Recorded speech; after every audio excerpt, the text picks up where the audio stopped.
마태복음 5장 13절에서 16절 소금과 빛이란 제목으로 말씀을 증거하겠습니다. 성경은 이렇게 하면 천국 갈 수 있는 비법, 그것을 담고 있는 책이 아닙니다. 요한복음 5장 39절을 한번 보죠. 요한복음 5장 39절. 그러니까 성경을 이제 많은 사람들이 이제 그러한 시각으로 이제 바라보는데 유대인들이 그런 시각을 갖고 성경을 봤죠. 요한복음 5장 39절을 보면 너희가 성경에서 영생을 얻는 줄 생각하고 성경을 연구했다. 그러니까 성경 안에 천국 가는 어떤 길이 있겠지. 이렇게 하면 천국을 갈 수 있겠지. 이런 관점으로 성경을 연구했다는 거예요. 그러니까 성경은 이렇게 하면 천국 갈 수 있는 비법을 담고 있는 책이 아닌 이런 자들이 천국 백성임을 알려주는 책입니다. 그래서 이런 자들이 천국 백성이다라고 하는 이것이 이제 성경은 비밀로 이렇게 얘기를 해요. 비밀이다. 근데 이 비밀은 모든 사람에게 주어진 게 아니라 택한 자녀들에게만 허락되는 비밀이다. 이게 성경이 말하고 있는 겁니다. 마태복음 13장 11절 거기다 적어 놓으시면 그 관련 구절이에요. 이 천국 비밀이 너희에게는 허락되었으나 저들에게는 아니되었다. 이렇게 구분을 하세요. 그러니까 허락된 자들이 따로 있다라고 하는 거죠. 그래서 아까 같이 이렇게 하면 천국 갑니다라고 말하는 어떤 이러한 그 사고 방식은 인간 중심의 구원 체제고, 이걸 이제 종교다 이렇게 얘기를 하고요. 아까 제가 말씀드린 이런 사람들이 천국 백성들입니다 라고 하는 것은 하나님 중심의 구원을 말하는 거예요. 그러니까 이러한 하나님의 그 자녀들, 이걸 이제 택함으로 얘기를 하죠. 택함에서 제외된 자들이 아무리 성경을 연구해도 그 비밀은 그들에게 감추어져 있을 뿐입니다. 하나님은 그 천국 구성원을 세상 창조 이전에 그리스도 안에서 이미 잉태하셨다라고 성경이 얘기를 합니다. 근데 그들이 어디에 있느냐? 세상에 흩어져 있어요. 그러니까 우리가 창세기를 보다 보면 이제 그 노아 시대에 이후에 이제 세 종족이 전 세계로 이렇게 흩어지는 것들을 볼 수 있죠. 그 다음에 이제 창세기 11장의 바벨탑 사건을 통해서 인류의 언어가 혼잡이 되면서 이제 종족이 생겨나고 이제 경계선이 세워지고 이제 그 이후에 이제 인류에 이제 다 이렇게 섞여져 있단 말이죠. 이제 그들 가운데 이제 하나님의 자녀들이 이제 함께 섞여져 있기 때문에 이제 하나님이 그 어려운 작업을 이제 해 나가고 계시는 거예요. 근데 하나님이 창세전에 택한 자녀들을 모를 리가 없죠. 우리는 뭐 감도 못 잡지만 하나님은 알고 계신단 말이에요. 이제 성경은 이런 식입니다. 철저히 하나님 그냥 일방적인 거예요. 그렇게 구원하세요. 그 이유는 모두가 다 죄 아래 있기 때문에 그 방법이 등장한 겁니다. 그래서 이 모든 사람들이 다 죄 아래 있다라고 하는 이것을 인정하지 못할 때는 이 하나님의 이 구원을 이렇게 제껴놓고 자기들이 구원을 이루는 이제 그러한 종교의 길로 나아갈 수밖에 없는 거죠. 이제 하나님께서 이제 하시는 일이 이제 성경에 담겨져 있는데 무엇 하시느냐? 자기 자녀들을 찾아가요. 그 찾아감이 먼저입니다. 그러니까 그 우리 시대에 이제 택함 받은 자들이 이제 우리들이죠. 하나님이 자기 자녀들을 찾아가세요. 그 이름으로 이렇게 불러내세요. 그러면 그 하나님이 하시는 일이 뭐냐? 자기 자녀들을 세상에 찾아가요. 그리고 그들을 불러내요. 그리고 어디로 이끄느냐? 그리스도에게로 이끌어요. 그래서 그리스도를 알게 하시고 그 그리스도를 믿음으로 그 믿음에 힘입어 영생을 얻게 하는 거죠. 그리고 그들을 어떻게 하느냐? 광야로 인도하세요. 광야로 인도하여 거기서 믿음의 양육을 받게 하십니다. 이 패턴은 안 바뀌어요. 그러니까 항상 이 패턴 안에 우리가 섞여 있는 거예요. 이 과정을 지금 우리가 겪고 있는 겁니다. 그러니까 이 숨겨져 있는 하나님의 자녀들 다 찾게 되면 이제 뭐가 오죠? 이 세상 역사에 종말이 오는 거죠.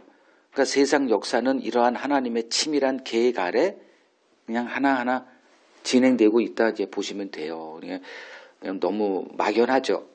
이 세상의 뭐 존재도 미스터리고 왜 우리가 존재하는지도 미스터리고 그냥 모든 게 다 그냥 수수께끼예요. 그런 가운데 하나님이 왜 내가 이 세상을 창조했는지 그리고 지금 뭘 하고 있는지 그리고 하나님이 계획하신 그 영원한 하나님의 나라는 어떤 나라인지를 이 성경 안에 담겨 놓은 거죠. 그리고 자녀들에게 이제 알려주는 거예요. 그러니까 모르는 사람은 뭐 전혀 모르죠. 예수님이 이렇게 잠깐 이 세상에 왔다 가셨는데 아닌 사람들은 그런 게 있는 줄도 모르고 그냥 그러잖아요. 아는 자들에게만 그런 일들을 이제 의미로 받아들이고 거기서 새 인생을 살아가게 되는 거죠. 자, 지금 우리가 마태복음 5장을 보고 있죠. 주님께서 산에 오르신 후에 가장 먼저 말씀하신 게 뭐냐 하면 천국 백성이 누군가를 선언하시는 거죠. 이런 자들이 천국 백성이야. 그래서 제일 처음에 심령이 가난한 자가 복이 있나니 그 다음에 천국이 저희들 것이야. 이렇게. 그러니까 천국 백성은 누구다? 심령이 가난한 자로부터 시작되더라. 그게 팔복이에요. 우리가 지금 팔복을 끝냈잖아요. 지난주까지. 그러니까 이런 자들이 천국 백성이야. 이런 게 여기만 있는 게 아니라 구약에도 다 있는 거예요. 그러니까 이렇게 하면 천국을 들어간다, 구원 얻는다가 아니라 이런 자들이다. 방식이 다르죠. 왜냐하면 하나님이 인간의 몸으로 오셔서 자기가 창세전에 한 일을 선언하시는 거니까. 그러니까 전혀 다른 방식이란 말이죠. 그러니까 하나님은 이 팔복의 과정을 통해서 자신의 언약 백성들을 이 세상에 출현시킵니다. 그래서 팔복의 그 중요성을 제가 다시 한번 강조하는 거예요. 이미 지났기 때문에 다 잊어버리셨겠지만 그 한 과정 한 과정 그것이 다 그 한 몸이다 그랬죠. 그게 어떤 것만 난 경험한다 이거는 아니올시다예요. 심령이 가난한 자로부터 시작해서 지난주에 우리가 살폈던 의를 위하여 박해를 받는 자로의 세워짐이 하나예요. 그래서 지금 내가 이제 최종적으로 내가 하나님의 자녀임이 확증되는 그 증거물이 뭐냐? 의를 위하여 박해를 받는 삶을 내가 살고 있느냐. 이걸 점검을 하면 되는 거예요. 교회를 다니느냐, 교회에서 내가 뭐 교회의 기둥으로 세워졌느냐, 전도를 뭐 몇백 명을 했느냐, 교회를 몇 개 세웠느냐. 이건 종교의 세계에서는 얼마든지 흉내낼 수 있는 거고, 그런 건 다 내려놓고 생명의 그러니까 우리 믿음의 주가 되시는 그 주님의 말씀의 기준으로 보자는 거죠. 이걸 무시하게 될 때는 결과는 재앙이더라.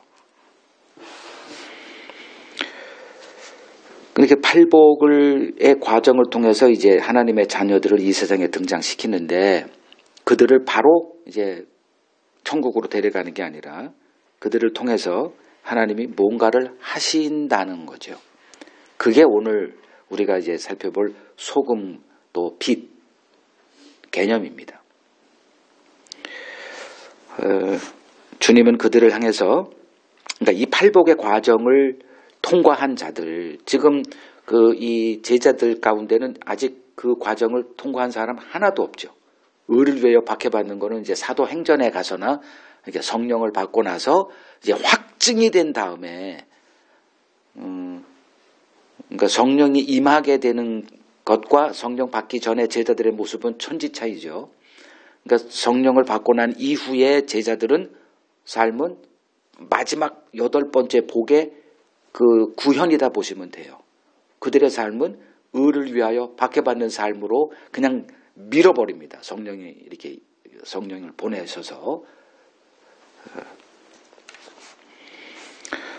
그러니까 그들을 향해서 아직은 아니지만 그들을 향해서 너희는 세상의 소금이다.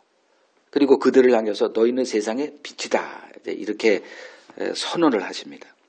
흔히 교회에서 이제 신자를 향해서 세상의 소금 그리고 빛이 됩시다. 뭐 이렇게 외치는데 그거는 주님의 이 구원 계획 이런 경륜을 이해하지 못한 결과물이 그런 구호들이에요. 됩시다가 아니라 이다죠, 그죠? 그 존재를 행위로 이렇게 얘기를 하면 안 되죠. 그러니까 여전히 행함의 틀, 이걸 종교의 세계죠.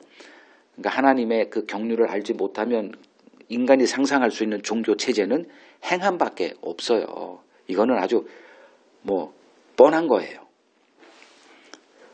팔복의 열매를 맺히고 있는 자들을 이제 주님은 이 세상의 소금이고 세상의 빛이다라고 이렇게 선언을 합니다. 그 우리가 이제 과연 내가 빛인가, 내가 소금인가, 이게 참 난감할 때가 있죠. 아무리 날 봐도. 그래서 그 의미가 뭔지 이제 이거를 좀 설명을 드리고자 합니다. 그러니까 율법 신앙 계속 이게 반복이 될 거예요. 그러니까 율법 신앙 그리고 이제 은혜 신앙. 그러니까 율법 신앙 아래서 이스라엘은 무엇을 하라, 무엇을 하지 말라. 이제 이러한 행위에 기초한 신앙 생활을 이제 해야 했습니다. 그들이 알고 있는 율법의 이제 그 율법과는 이제 계속 공부하다 보니까 이제 그런 그 침전물, 뭐 엑기스 같은 게 나오잖아요. 그래서 율법의 최고 강령이 뭡니까? 최고의 계명이 뭡니까? 라고 물을 때 이제 그들도 알고 있었어요. 하나님을 사랑하라. 그냥 거기서 그렇게만 되는 게 아니라 네 마음과 뜻과 목숨을 다해서 사랑하라. 자기들이 얘기한 거예요. 그리고 이웃을 내 자신과 같이 사랑하라. 이 두 가지 아닙니까? 그러니까 예수님이 어이구 제대로 봤네? 그거야.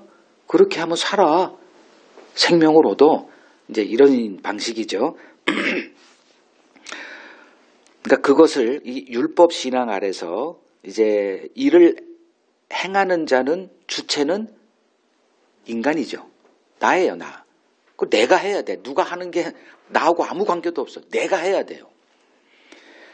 이것이 이제 옛 언약의 세계이고요.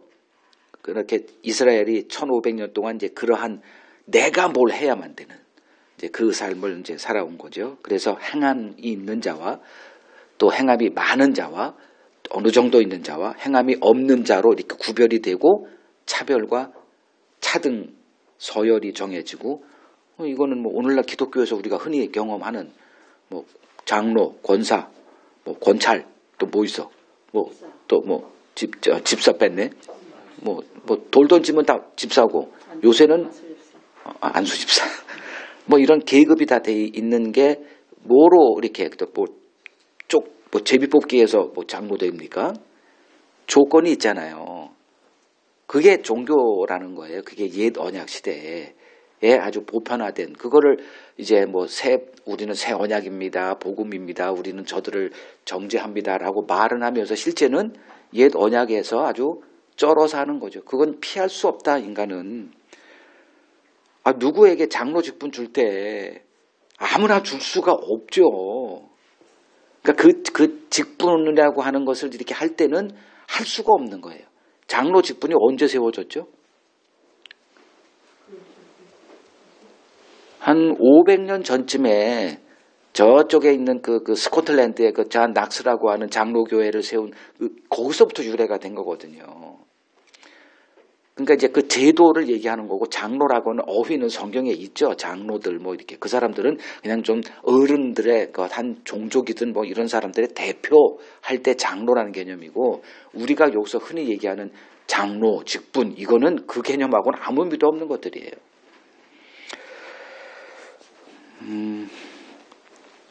그러니까 이제 그 바울 역시 그 옛 언약에 이제 충실했던 사람이었죠. 바리새인이었기 때문에 행함의 의로 이렇게 무장돼 있는 사람이었는데, 이제 주님이 그를 찾아가서 그의 눈에 비늘을 벗겨주고 이제 눈을 열어줬더니, 이제 그 율법 행함의 세계가 저주의 세계라는 것에 이제 눈이 열리고, 이제 그런 글들을 막 쓰기 시작한 거죠. 제가 복음의 눈이 열린 이전에 글을 썼던 것과, 물론 다 태워버렸지만 창피해서 이걸 쓸 수가 없는 거예요. 그러니까 논조가 어떤 거에 따라서 그 글 자체가 다 형성이 되기 때문에.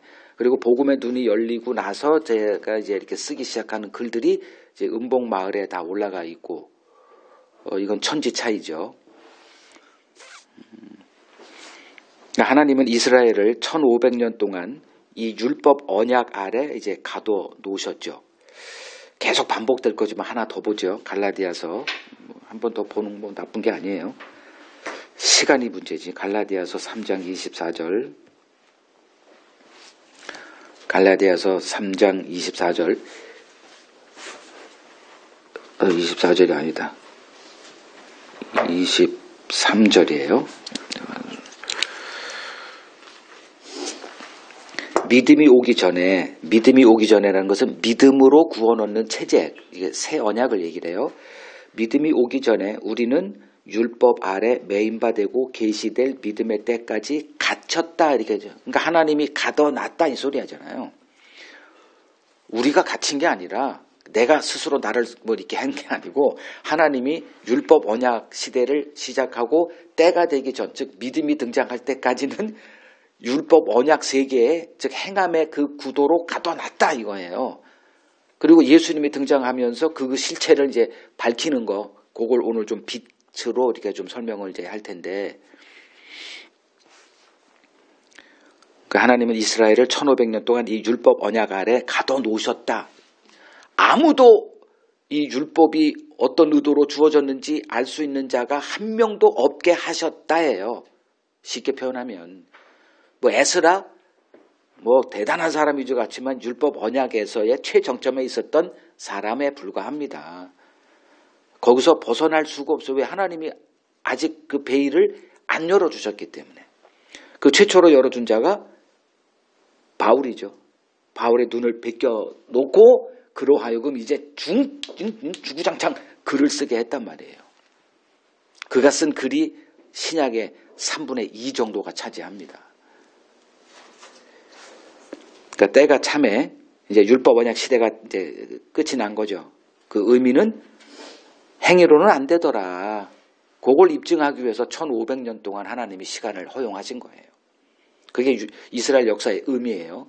이스라엘 의미, 뭐 역사의 의미를 다른 거 아무리 해봤자 이스라엘을 뭐 쉐마 교육을 배우자, 자녀 영재 교육을 배우자, 이 세상을 지금 그 최강대국 미국의 배후에서 금융권을 주장하고 있는 그 유대인들의 상수를 배우자, 뭐 백날 해봤자 그건 뭐 사망의 길이고, 그 이스라엘의 역사에 남긴 교훈은 이거밖에 없습니다.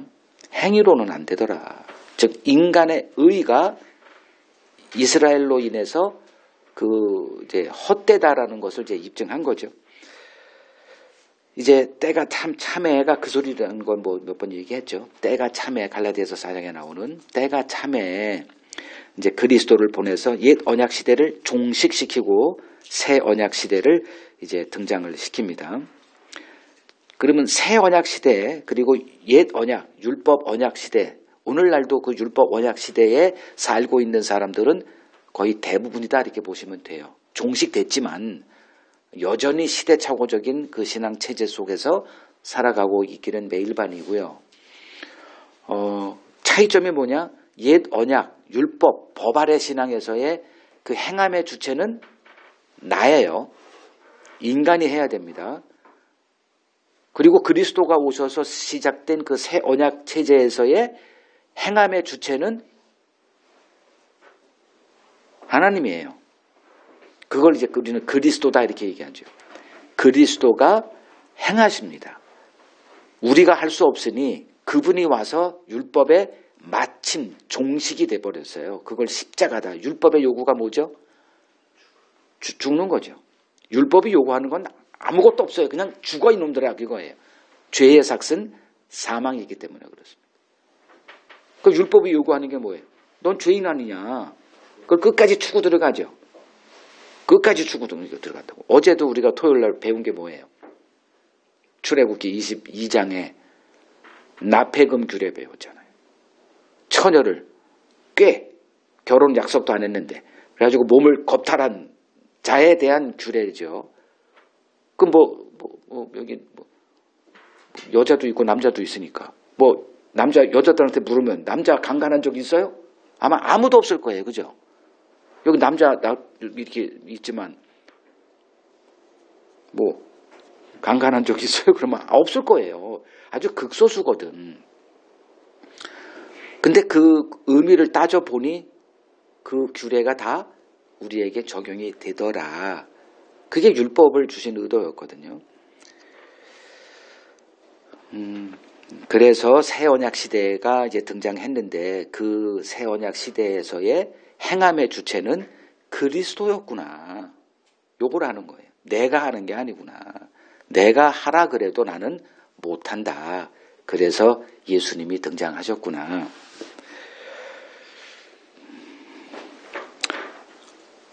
물론 겉으로 보면 누가 해요? 우리가 하죠. 다 우리가 해요. 예를 들면 그 여리고 전쟁, 여호수아가 이스라엘 백성을 이끌고 이제 가나안에 들어가서 첫 전투가 여리고 전투였잖아요. 그 전투에서 누가 싸워? 하나님이 육신을 입고 와서 싸우나요? 천사들이 육신 입고 와서 싸웠나요? 이스라엘 백성들이 다 싸웠어요. 군인이 돼가지고. 근데 거기서 얼마나 많이 죽었겠어요. 상처 입고 병신되고 부상 입고 죽고 이렇게 했겠죠. 그러니까 인간이 했거든. 근데 우리 눈에는 우리들의 수고와 노력과 희생만이 보이는데 하나님은 그건 용납을 안 해요. 그런 생각하는 거를. 하나님이 허락하지 않으면 니들이 이런 거 꿈이나 꿀 수 있겠냐. 이런 기회가 주어졌겠냐. 늘 이런 방식이에요. 그러니까 이걸 배우지 못하면 하나님과의 충돌은 피할 수 없다는 거죠. 그러니까 겉으로 우리가 하는 거예요. 다. 우리가 용납도 하고 친절하게도 하고 구제도 하고 우리가 하는데 성경이 말하는 거는 우리 안에서 그렇게 행하시는 하나님의 일이 있다는 거죠. 요거 몇 가지만 좀 보고 가죠. 요한복음 11장 보죠. 요한복음 11장 43절을 가보세요.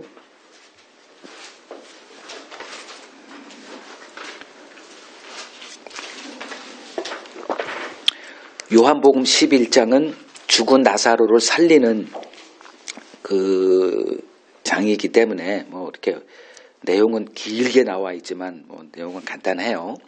결정적인 내용이 뭐냐면 죽은 나사로, 그러니까 병들었어요. 병든 나사로의 그 누이들이 사람을 이제 보내요. 예수님에게. 예수님은 여기 없었거든. 그러니까 거기 와서 그 나사로가 이제 병들어서 이제 죽기 일보 직전입니다. 빨리 오셔서 좀 어떻게 좀 해주시죠. 살려낼 것을 기대했겠죠. 몇 번 죽은 자를 살렸으니까. 근데 예수님이 이제 기다리죠. 사흘을 더 기다린단 말이에요. 빨리 갔으면 죽기 전에 뭘 만났으면 이제 그냥 병을 고치는 분으로 했을 텐데 예수님이 의도적으로 죽기까지 기다렸다가 그냥 죽고 나서 가신단 말이에요. 그래서 도착했더니 이제 그 마르다 만나고 마리아 만나고 둘 다 이제 짜증을 내죠. 조금만 좀 일찍 오셨으면 우리 오빠가 죽지 않았을 텐데. 그러자 내가 내 말을 못 믿느냐 막 이런 걸 하죠. 그런 다음에 이제 어디다 묻어놨느냐 이제 그러니까 뭐 알아요? 이미 죽은 지가 사흘이 돼가지고 썩은 데가 나는데 뭐 하시려고요? 이제 이렇게 이미 또 그걸 돌로 이렇게 가둬놨으니까 다 끝났는데 뭐요? 뭐 이제 이러잖아요. 내 말만 들어 좀 이래놓고 이제 그냥 굳이 간단 말이에요. 그러니까 사람들이 또 뭔 짓을 하려고. 그때 예수님이 요 말하는 거예요. 큰 소리로 나사로야 나오라 이렇게 하죠. 그죠? 누구를 향해서? 죽은 시체를 향해서. 이미 썩어서 부패가 돼가지고 썩은 내가 나는 그 시체를 향해서 이름을 불러 나사로야 나와라 이렇게. 그러면 나사로가 이제 44절에 나오죠. 죽은 자가 이렇게 써놔. 수족을 배로 동인 채로 이 미이라 우리가 흔히 알죠. 그 미이라 영화도 있잖아요. 이걸 이렇게 배로 이렇게 동인 채로 걸어 나온단 말이에요. 기겁을 했겠죠 사람들이 그걸 보고. 이건 무슨 좀비네 이거. 좀비가 여기서 나오는 거예요. 뭐 딴 데가 아니요. 그냥 뭐 이렇게 꿈틀꿈틀 나온단 말이에요. 자 여기서 우리가 알 수 있는 게 뭐예요? 나오는 건 누가 나와? 나사로가 그러니까 움직이잖아요. 그 나사로가 움직인 거예요? 누구의 어떻게 된 거예요 이걸? 그 말씀에 나오라라고 할 때 그 말씀에 뭐가 주어졌다? 능력. 그걸 생명의 능력 이렇게 얘기하는 거예요. 그러니까 그 생명의 능력은 사람에게만 되죠. 이 우주 만물 할 때 빛이 있어라 했더니 빛이 있고, 뭐 공중에 새가 있어라 했더니 새가 있고, 이건 뭐 생명이라고도 할 수 있는데 우리가 성경에서 얘기하는 그 생명하고는 다른 거고, 없는 게 무에서 유로 창조되는 거고, 이거는 생명이거든.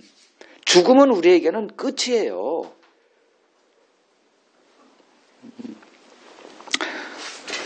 자, 요런 개념들, 그러니까 죽은 자를 살리는 것, 그걸 많이 말씀하셨는데, 보지 못하면 이해가 안 되니까 아예 그냥 시청각 교제로 죽은 나사로 죽인 다음에 아주 무덤에 갇혀 있는 그를 향해서 나사로야 나와.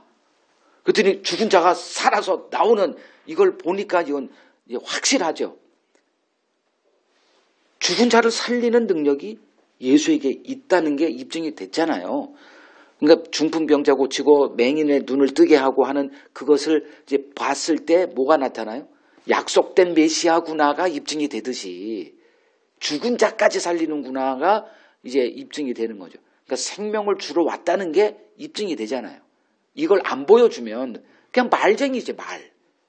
근데 하나 그냥 건져냈거든. 그리고 십자가에서 이렇게 죽으셨을 때 무덤이 열리고 죽은 자들이 많이 살아났다 그랬잖아요.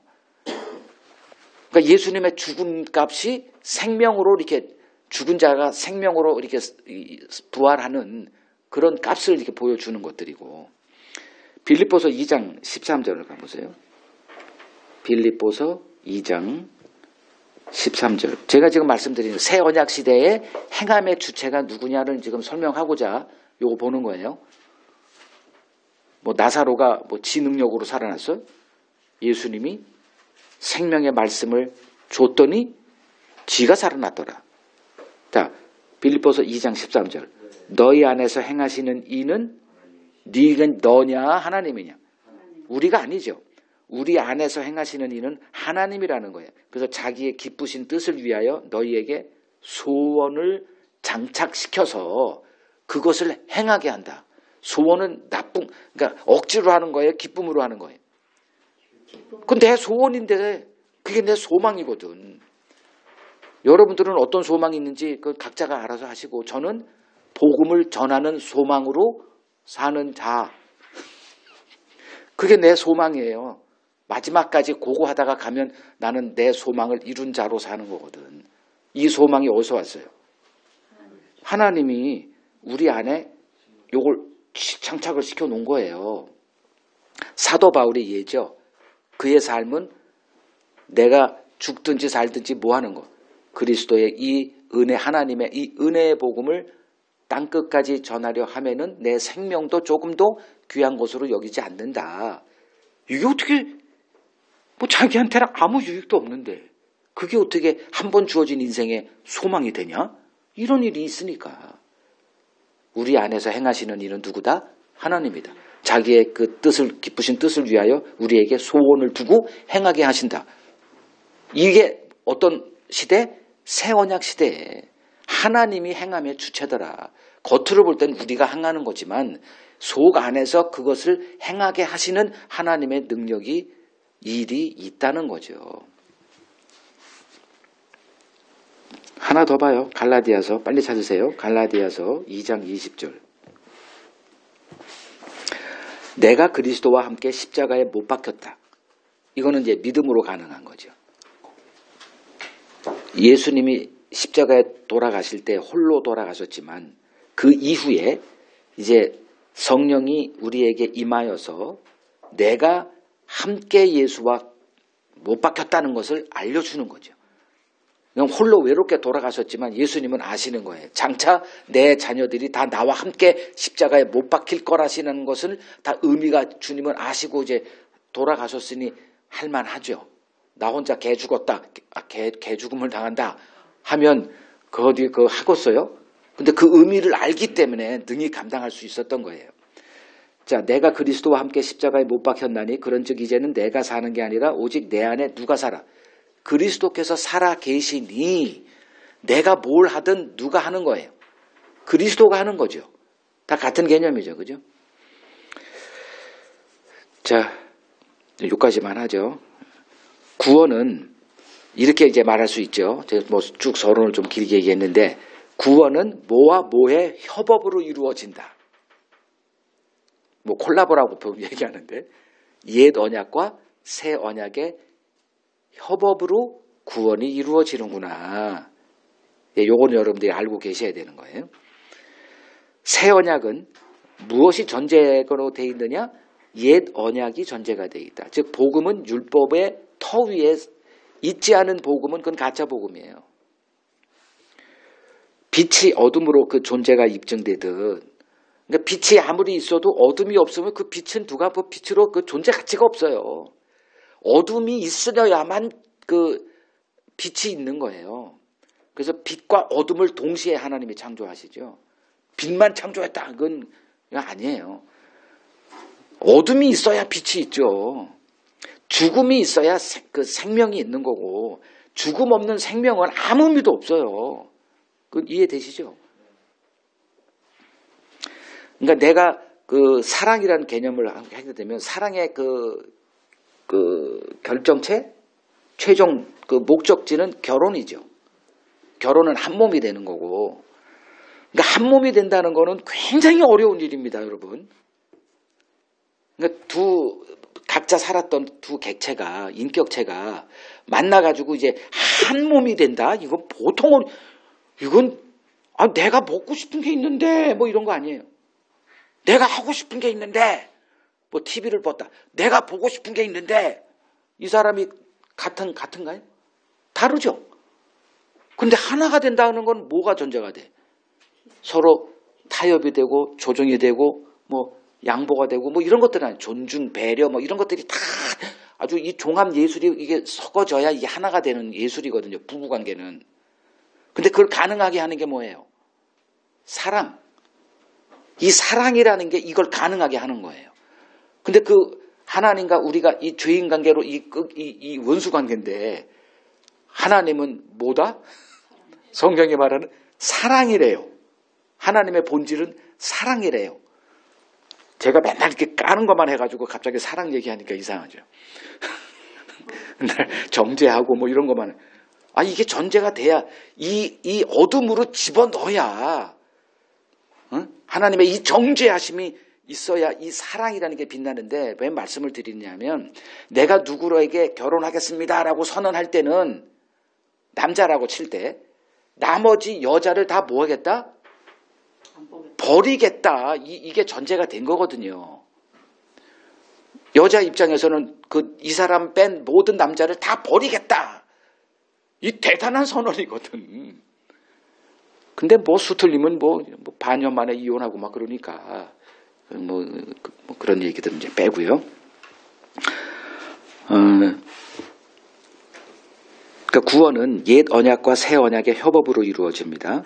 새 언약은 옛 언약을 전제로 하고요. 그 빛이 어둠으로 존재가 입증되듯 새 언약은 옛 언약의 터 위에 그 빛이 드러납니다. 이걸 반드시 이해를 해야 돼요. 그러니까 복음만 중충중충 할 게 아니라 복음의 그 성격이 무엇이더냐. 그래서 복음은 율법과 한 몸에 이렇게. 그러니까 율법을 뺀 복음은 복음이 아니에요. 그러니까 이게 함께 엮어져야 되는데 이걸 잘못 이해하면 또 율법주의로 또 가죠. 행함과 더불어 막 갈라디아에서 두었던 다른 복음이 또 등장하고 그 얘기를 하는 게 아니고 율법의 터 위에 복음이 서 있다는 그 얘기를 지금 하고 있는 거예요.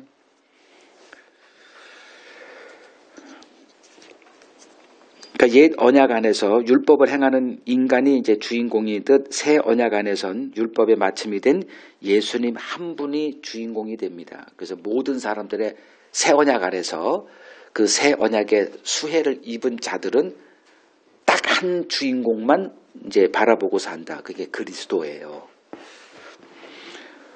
그러니까 옛 언약 그리고 새 언약 모두 하나님이 계획하신 영원성을 갖고 있습니다.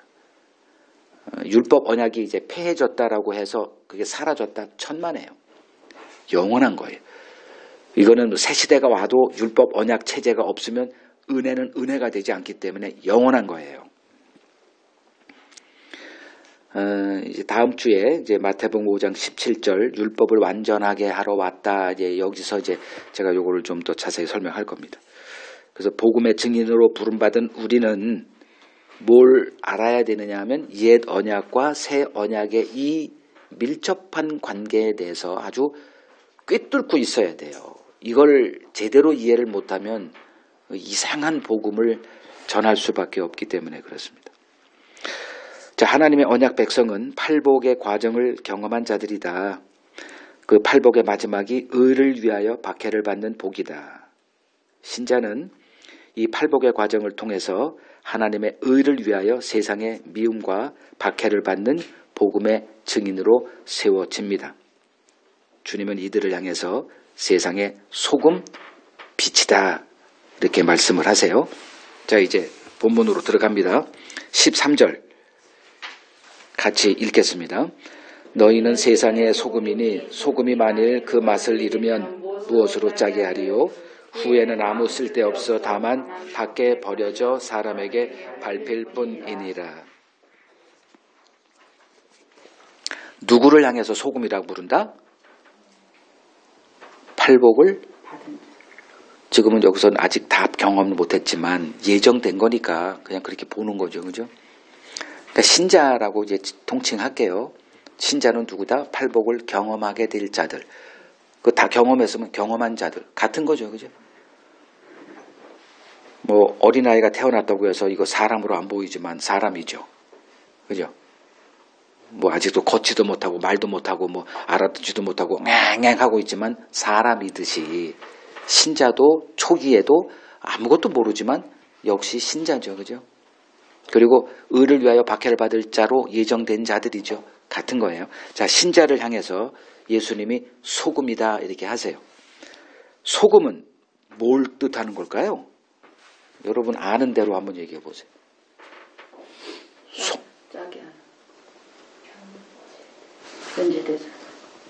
부패 방지. 우리가 흔히 쓰는 건 뭐예요? 생선을 잡아왔다. 그러면 그냥 생선하면 소금이죠. 그죠? 부패를 방지하는 거. 그러니까 이제 부패 방지. 또 하나가 이제 일본 스모에서 그 스모 경기 하기 전에 뭘 뿌려요? 소금을 뿌려요. 그러면 그 사람들에게 소금은 뭘까요? 소금 뿌리는 이유는 귀신을 쫓는 거래요. 악귀들 그 의식에 그 담긴 게. 그러면 그들에게 소금, 너희는 소금이다 하면은 뭐로 해석할까요? 귀신을 쫓아내는 자. 이해됐죠? 어부들은 너희는 소금이다 그러면 어떻게 해석할까요? 부패 방지. 아, 이 세상의 악을 줄이는 자. 이 세상의 부패를 방지하는 뭐 정의로운 뭐 이런 정의 구현 뭐 이런 사람들. 이렇게 해석되겠죠. 성경을 해석할 때 오늘날의 개념으로 이걸 어휘를 오늘 값으로 그 당시에 어떤 문화적인 특성으로 해석하면 이거는 아주 재앙이에요. 그렇게 하면 안 되고요. 성경의 언어는 뭐로 풀어라? 성경의 어휘 값으로 풀어야 된다. 이거는 법칙입니다. 갑자기 뭐 유대인들에게서 거기서 무슨 어부 뭐 이렇게 물론 여기 뭐 어부도 있었고 뭐 소금 뿌려가지고 부패 방지하기도 했겠죠. 혹은 그것만 하나요? 주부들은 소금을 어디다 써요? 맛내는데 인생을 더 어떻게 맛깔나게 하는 존재들이다. 그러면 통칭으로 그냥 자, 소금의 의미를 설명합니다. 첫째, 부패 방지 쭉 설명. 두 번째, 맛깔내는 거. 세 번째, 귀신 쫓아내는 거. 이걸 아니에요, 이런 거는. 그러면 소금이라는 게 뭘까? 소금은 먼저 이렇게 두 가지식으로 얘기를 할게요. 하나님의 약속의 영원성을 담고 있는 성경 어휘입니다. 좀 말이 어려워요? 안 어려워요. 하나님의 약속의 영원성을 담고 있는 어휘다. 소금은 변질이 되나요, 안 되나요? 그 소금의 특징은 안 변해요, 소금은. 근데 소금의 맛을 잃는다? 이게 무슨 말일까가 이제 해석을 조금 이따 할 거고. 안 변해요. 그러면 안 변하는 건 이 세상에 뭐더라? 꽃은 떨어지고 풀은 시드나 뭐는 영원하다? 하나님의 말씀은 영원하다. 하나님의 말씀, 그 영원하다는 거는 하나님의 말씀. 근데 그 말씀 가운데도 중점이 뭐냐면 하나님의 약속이라고 하는 거예요. 그게 언약 이렇게 번역이 되고. 그 민수기 18장 19절을 좀 보세요.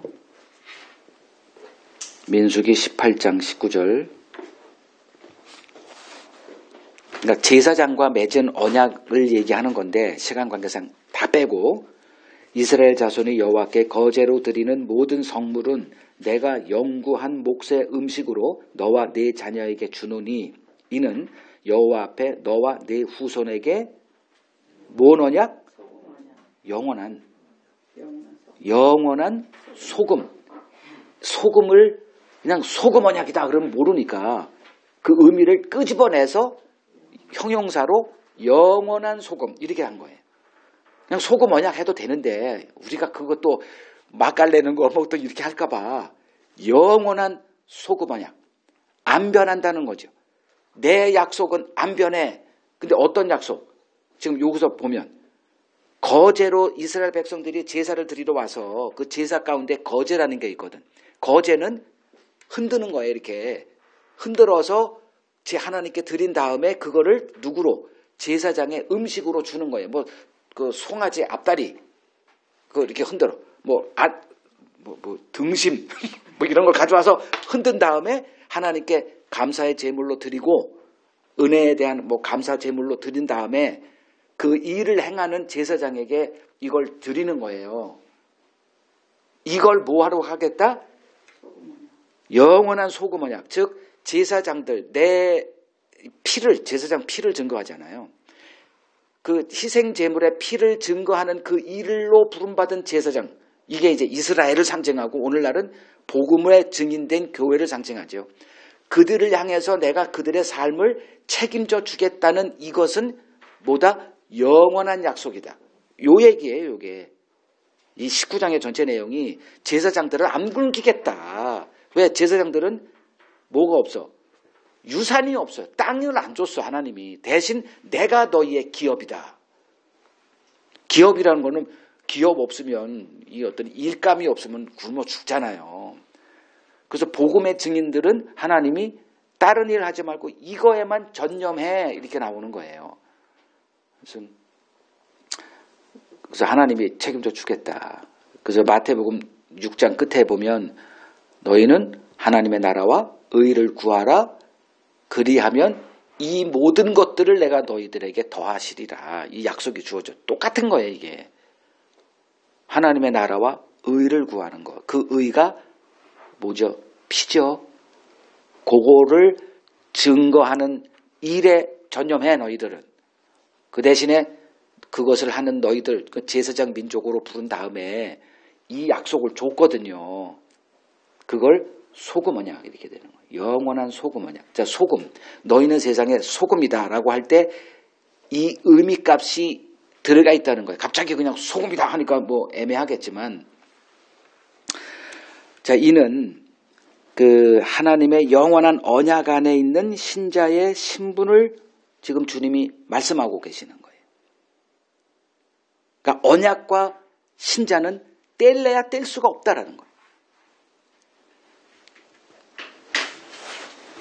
모든 것은 변해도 하나님의 이 약속은 안 변해요. 그것을 영원하다. 그것을 값을 담아서 너희는 소금이다. 즉 내가 신자됨이 중요한 게 아니라 나를 신자되게 하시고 그 신분의 영원성을 보장하는 하나님의 약속이 중요하다는 거예요.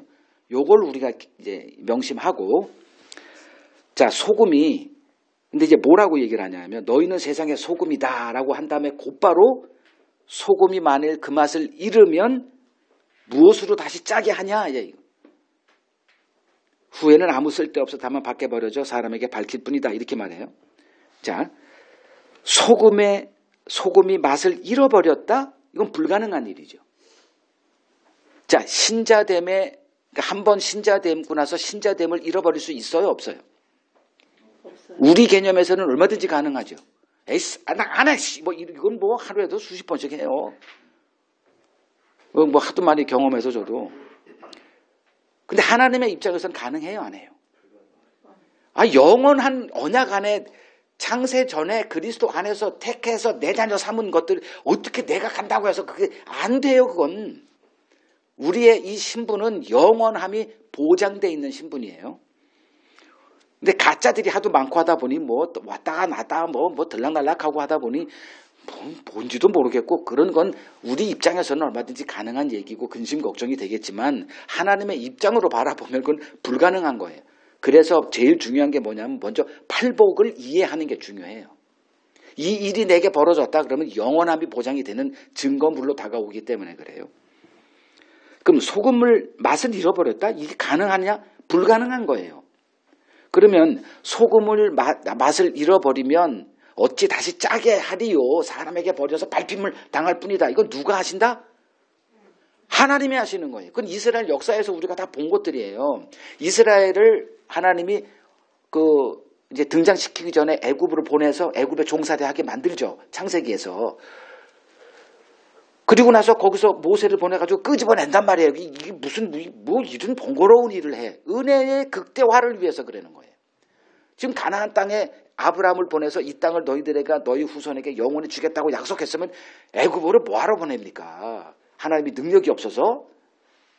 아니죠. 의도가 있으니까 그를 보내서 다시 건져낸 다음에 시내산에서 자, 내가 너희를 독수리 날개로 애굽에서 건져서 여기까지 데리고 왔다. 잊지 마라. 뭐로? 은혜로 묶어놨죠.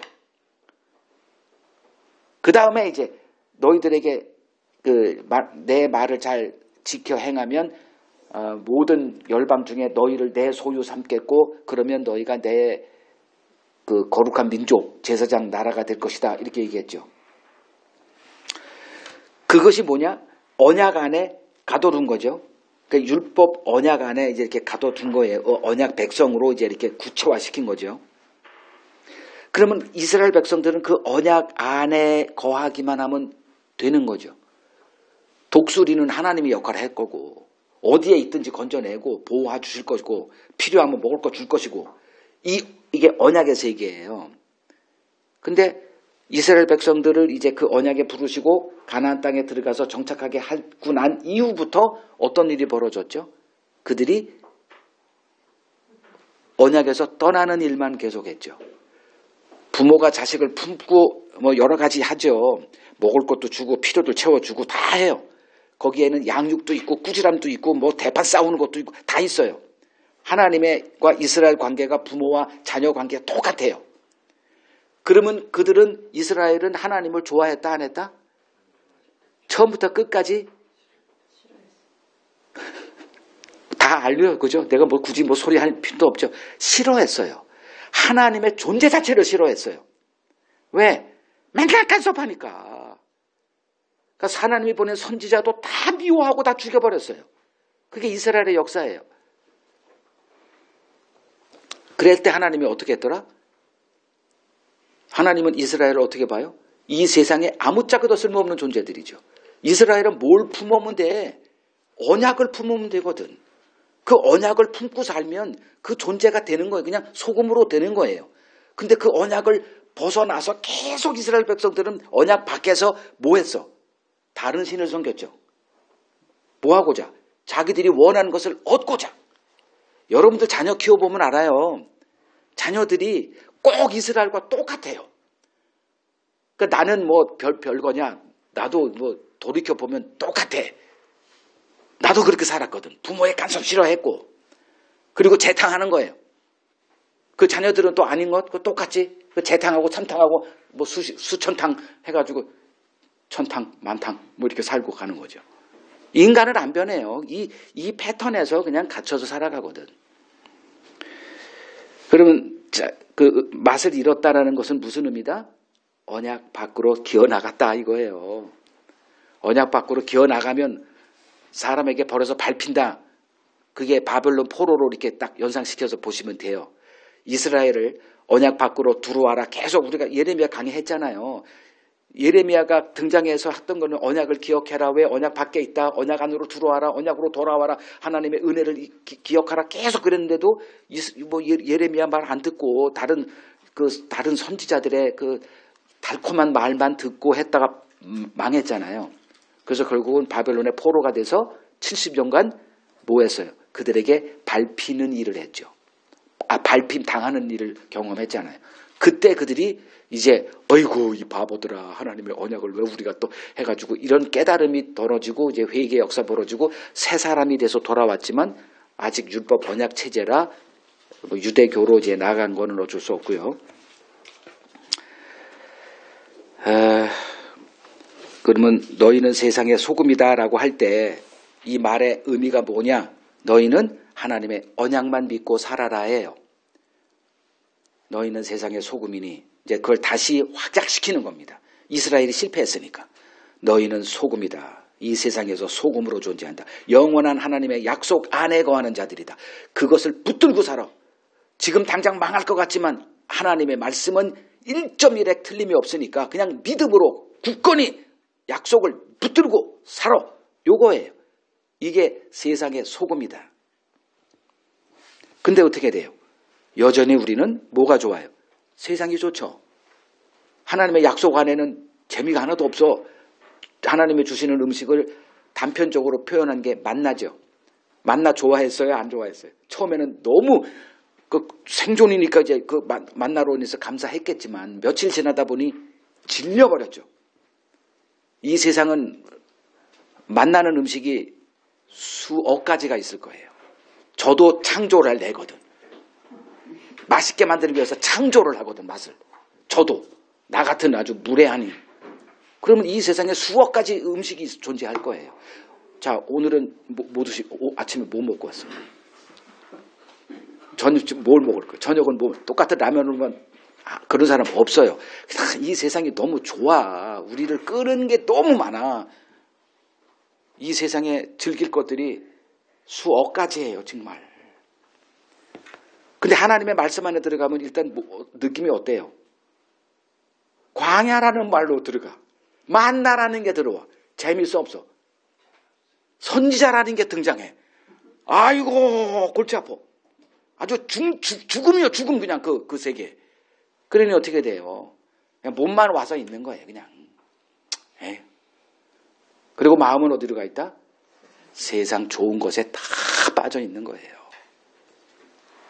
이미 이 스마트폰 하나로 다 끝나버린 거예요. 여러분 이제 자녀들하고 같이 이렇게 만나지만 어때요? 현실은 자녀들도 스마트폰 보고 있고 임마 스마트폰 보지 마라고 하면 나도 스마트폰 보고 있고 소통은 없어졌어요. 이게 우리들이 경험하는 세상이에요. 자, 하나님은 이제 이들을 포기하지 않고 뭐 하더라? 징계하더라. 이게 사람의 아무 쓸모없어 밖에 버려져 사람에게 밟히는 요 의미다 이렇게 보시면 됩니다. 하나님은 천국에 합당한 자 만드는 하나님의 계획을 포기하지 않으세요. 이루어 가십니다. 자, 소금 또 맛을 잃는다, 밟힌다 이게 무슨 의미인가 설명을 했고요. 이제 다음 14, 16절 읽습니다. 너희는 세상의 빛이라. 산 위에 있는 동네가 숨겨지지 못할 것이요 사람이 등불을 켜서 말 아래 두지 아니하고 등경 위에 두나니 이러므로 집안 모든 사람에게 비치느니라. 이같이 너희 빛이 사람 앞에 비치게 하여 그들로 너희 착한 행실을 보고 하늘에 계신 너희 아버지께 영광을 돌리게 하라. 곧바로 너희는 세상의 빛이다 이렇게 말씀하세요. 이 말씀을 자신이 하신 적이 있어요. 요한복음 8장 12절에 나는 세상의 빛이다 이렇게 얘기를 해요. 나를 따르는 자는 어둠에 다니지 않고 생명의 빛을 얻을 것이다 이렇게 얘기를 해요. 그러니까 자기가 빛으로 왔다는 거예요. 그래놓고 이건 나중에 얘기지만 지금 제자들에게 너희는 세상의 빛이다. 그리고 나중에 이제 그 빛이 뭐냐 자기 자신을 얘기를 해요. 그러니까 그리스도인은 누구다? 그리스도 안에서 빛입니다. 니들이 빛이 아니라. 그러니까 빛이다라고 얘기할 때 주님의 담겨진 그 의미는 뭐다? 나를 증거하는 자들이다. 요거예요. 너희들의 삶은 제2의 예수다. 이거예요. 그걸 증인이다 이렇게 얘기하죠.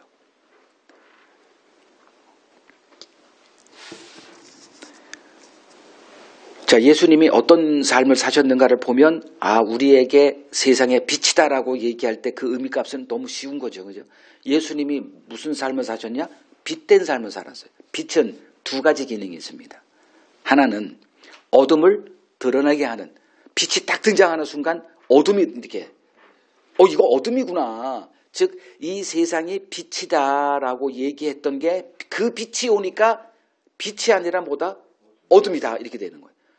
그래서 요한복음 1장에서도 빛이 세상에 왔으나 세상이 그 빛을 알아보지 못했더라. 그리고 세상은 어둠이다 이렇게 얘기를 합니다. 세상은 어둠에 있는 걸 좋아할까요? 빛에 있는 걸 좋아할까요? 세상은 자기가 빛이라고 얘기할까요? 어둠이라고 얘기할까요? 빛이라고 얘기를 해요. 그래서 어둠에 있는 자들, 그 문맹자들, 저 미개한 아프리카 뭐 이렇게 암흑자 이렇게 얘기를 하고 자기들은 빛이다 이렇게 얘기하죠. 즉 자기들은 개혁 뭐라고 얘기하나?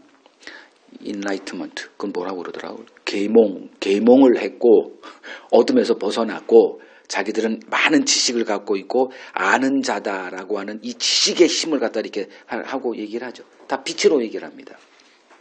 밝히는 거 이렇게 어둠을 이렇게. 근데 예수님이 등장하자 그 빛이라고 했던 것이 어둠으로 등장하네요. 그게 빛이다 했던 자들이 누구냐면 유대인들이었어요. 로마서 2장에 보면 자기 자신을 세상의 빛이다 이렇게 어둠에 있는 자의 빛이요.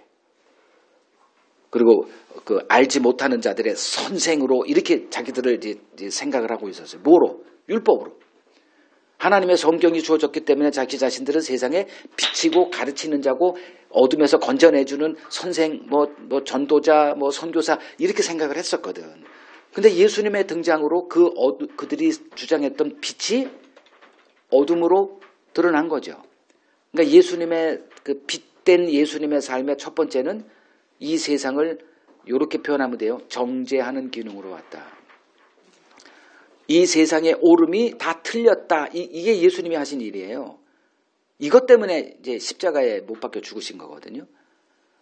빛이다라고 주장하는 이 지식의 최첨단에 있는 유대인들, 그리고 뭐 오늘날 뭐 철학자들, 지식 교수들 좀 많아요. 이 빛이다, 자기들의 빛으로 이렇게 자기 자신을 빛으로 생각하는 사람들이 널려 있는데 예수님이 등장해서 모두 다 어둠이다라고 주장하니 이 충돌이 안 벌어지겠어요. 포기하지 않을 겁니다.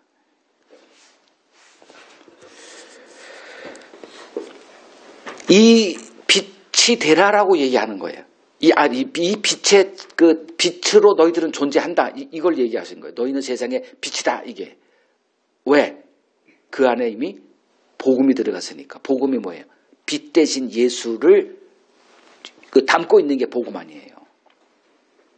그걸 쉽게 표현하면 하나님의 의로우신 그리스도. 이게 빛이에요. 근데 그 유대인들이 갖고 있던 빛은 인간의 의죠. 그죠? 그걸 촉발시킨 게 율법이고 율법이 주어졌더니 그 율법을 지켜서 의를 쫙 이렇게 내세운 거 아니에요. 새벽, 쉽게 또 표현하면 새벽 기도를 하고, 전도를 하고, 뭐 또 구제도 하고, 친절하게 하고, 뭐 이런 것들을 쫙 쌓아놓은 그 빛, 그게 그 그리스도가 갖고 오신 하나님의 의로 말미암아 다 무너져 버린 거죠. 오히려 악이 돼 버린 거죠. 왜? 어디서 나왔기 때문에? 인간에게서 나왔기 때문에 다 악이 되는 거예요. 그러니까 하나님은 인간을 뭐로 봐요? 그냥 악의 뭐라고 그래야 돼? 악덩어리, 그냥 암덩어리들, 종양덩어리들 그냥. 거기서 나와봤자 뭔 형태로 뭐 만들어내든 교회를 세우든 다 악이에요. 악. 이 개념이 예수님이 오셔서 하신 첫 번째 빛의 기능, 정죄의 기능이에요. 너희가 세상의 빛이다라고 할 때 이 기능으로 너희들은 존재한다. 이게 첫 번째고, 빛의 두 번째 기능.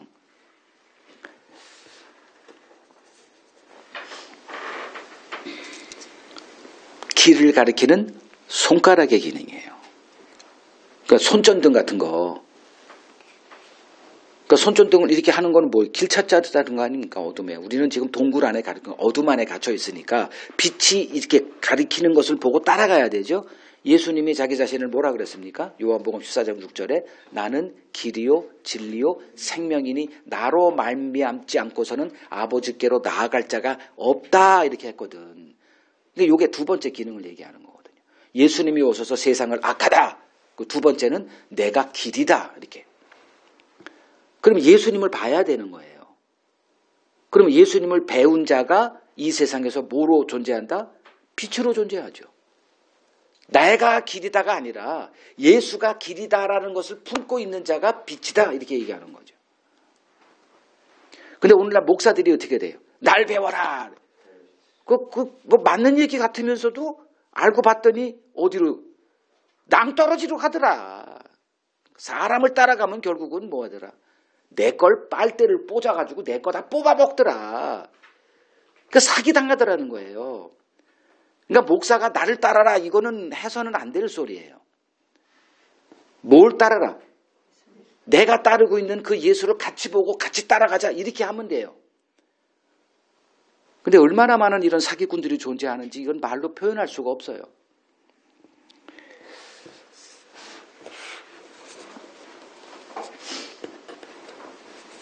근데 예수님이 가신 길이 어떤 길이죠? 생명의 길이다 해서 따라갔더니 아니 온통 싸우는 거야. 그냥 하루. 왜? 예수님의 3년의 삶은 이렇게 규정할 수 있어요. 그냥 쌈박질하는. 그걸 좀 고상한 표현으로 논쟁의 삶. 그 논쟁의 삶 하면 뭐 어떤 교수들이 뭐 논쟁하고 이런 걸로 보이잖아요. 쌈박질하는. 이전투구. 그냥 그 쌈박질하고. 그 시장 통해서 그냥 소리 하는 그런 삶이었어요. 예수님의 삶은. 그냥 길거리에서 싸웠다니까요. 어디 뭐 고상하게 앉아가지고 마이크 들고 뭐 중재자가 있어가지고 거기 10분 됐어요. 그 다음에 이쪽 이런 고상한 싸움이 아니고 그냥 길바닥에서 그냥 뭐 서로 죽고 싸우고 뭐 그냥 피 터지는 그 싸움박질하는 삶이 예수님의 삶이었거든요. 왜? 악하다고 증거했으니까. 그 자기를 변호하는 것들이 이제 이 논쟁의 그 촉발이 된 거거든요. 그러면 예수님이 자기의 길을 따라와라. 이제 예수님의 삶을 그대로 답습하고 따라와라. 이제 이걸 보여주셨는데 그 길을 가다 보니 어이구 예수님의 삶을 갖다가는 뭐해? 나도 쌈박질만 하다가 그냥 뭐해? 미움받고 박해받겠구나가 이제 감이 오잖아요. 그리고 결국은 어떻게 됐어? 체포당하고 개죽음 당했죠. 고상한 죽음이었어요. 아우 예수님의 체포되고 신문당하고 새벽부터 그러니까 밤에 체포돼가지고 거기에 끌려가가지고 기싸대기 맞고 뭐 그냥 옷 뺏기고 거기서 채찍 맞고 왔다 갔다 헤롯한테 가서 구경당했다가 거기서 뭐 또 다시 오고 뭐 이런 과정을 하고 거기서 십자가에 달려 그 생각해 보세요. 그 길이 생명의 길이래. 갈 사람 있어 없어? 근데 주님이 뭐라 그랬어요? 누구든지 나를 따라오려거든. 뭘 해? 내 자신을 부인하고 내게 주어진 십자가 지고 나를 따르라는 거는 그 골고다까지 같이 가자 이 소리 아니에요. 그럼 누가 가겠어요?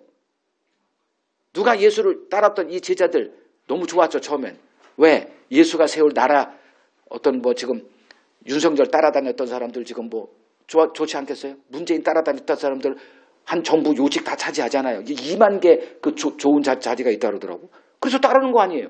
예수 따랐던 이유가 뭐예요? 다 누가 큰 자 되냐만 싸우고 있었잖아요. 그랬던 우리들이 그것 때문에 예수 믿었지 십자가 가려고 예수 믿었어? 아무도 없잖아요. 그런 사람이 이 지구상에. 그냥 어떻게 떠밀려가지고 예수 믿게 되고 그냥 찾아오니까 내 이름 부르니까 안 갈 사람이 어디 있어. 그리고 예수가 한 거 보니까 죽은 자도 살리고 뭐 병도 고치고 오병이어 기적하고 사람들이 임금 이거 됐네. 이자네. 그리고 따랐다가 하룻밤에 그냥 뭐 이거. 그 길로 우리를 불러요. 갈 수 있어요? 없어요? 누가 갑니까? 요한복음 21장 가세요. 요한복음 21장 18절. 베드로에게 이 말씀을 하세요.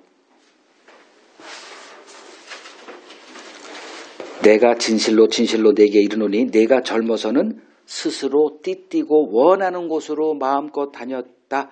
그러나 늙어서는 네 발을 벌리리니 남이 네게 띠띠우고 원하지 않는 곳으로 데려갈 거야. 지금은 내가 네 원하는 대로 원하는 거 뭐 이것도 하고 저것도 하고 마음껏 살았지. 근데 늙어서는이라는 게 이제 주님의 붙드심이 너에게 임했을 때 그 소리예요. 누가? 네가 아니라 남이 내 팔을 붙들고 그 팔이 이끄는 대로 네가 살아갈 거야. 그러니까 십자가 가는 길이 누구 때문에 간다? 나를 붙드시는 주님의 손이 있기 때문에 그 길을 걸어가는 거예요. 그 길로 우리를 이끌어 가십니다. 초대교회 신자들의 삶이 요 삶이었죠. 뭐 제가 설명하지 않아도 알 거예요. 신약 성경을 읽어본 사람이라면. 한결같아요. 예외 없습니다. 모두가 다 박해받고 미움받고 재산 잃고 큰 고난과 환난과 불시험을 당하고 성경마다 그걸 얘기합니다. 사도들 한 명도 순교당하지 않은 사람 없었어요. 이 정도로 증거물이 있는데 오늘날은 좀 뭐 21세기고 뭐 다르니까 오늘은 뭐 좀 누리자, 즐겁게 살자. 이게 사기꾼도 이런 사기꾼이요. 그런 말을 듣고 좋다고 하는 신자들도 그 밥에 그 나물이긴 똑같죠. 다 가짜들이에요.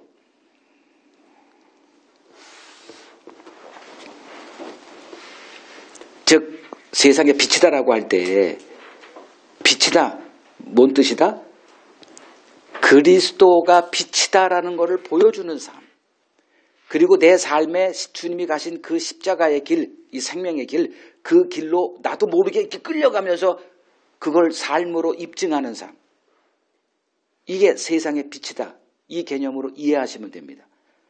자, 그리고 나서 이제 뭐라고 되어 있냐면 너희는 세상의 빛이다 하고 산 위에 있는 동네 숨기지 못하죠. 산 위에 있는 동네를 사람들이 다 보는데 그걸 어떻게 숨겨요? 또 사람이 등불을 켜서 밑에다 둡니까? 등경 위에다 둡니까?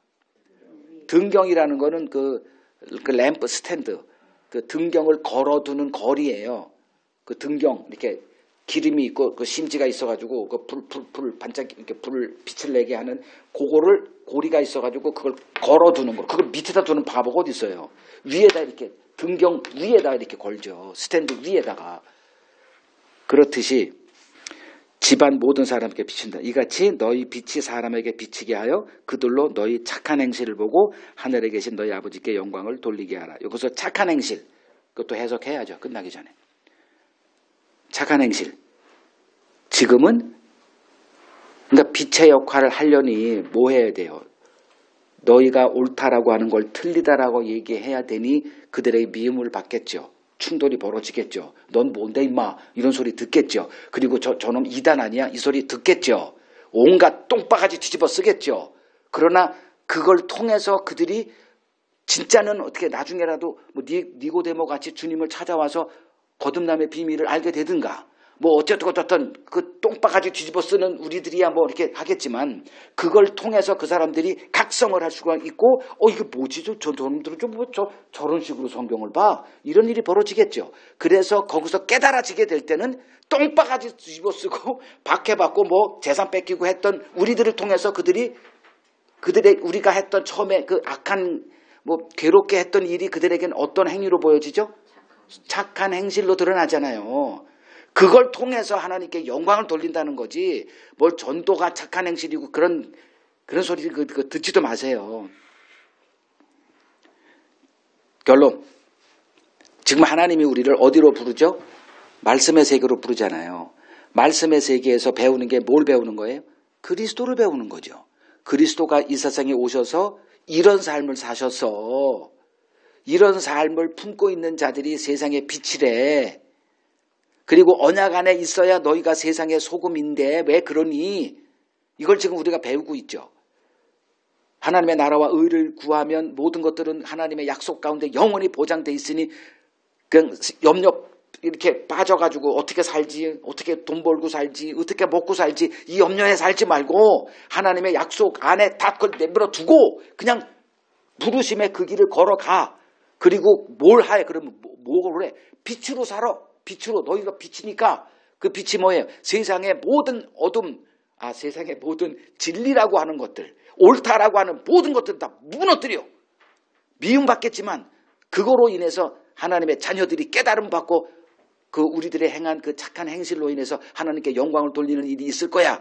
자, 이 일을 위해서 지금 우리가 이렇게 있는 거죠. 그걸 뭐라고 표현하냐면 때가 되면 하나님이 우리를 우리 불을 비친 우리를 어디로 세운다? 등경 위에 올려놓으신다. 요 말씀 하시는 거예요 지금 주님이.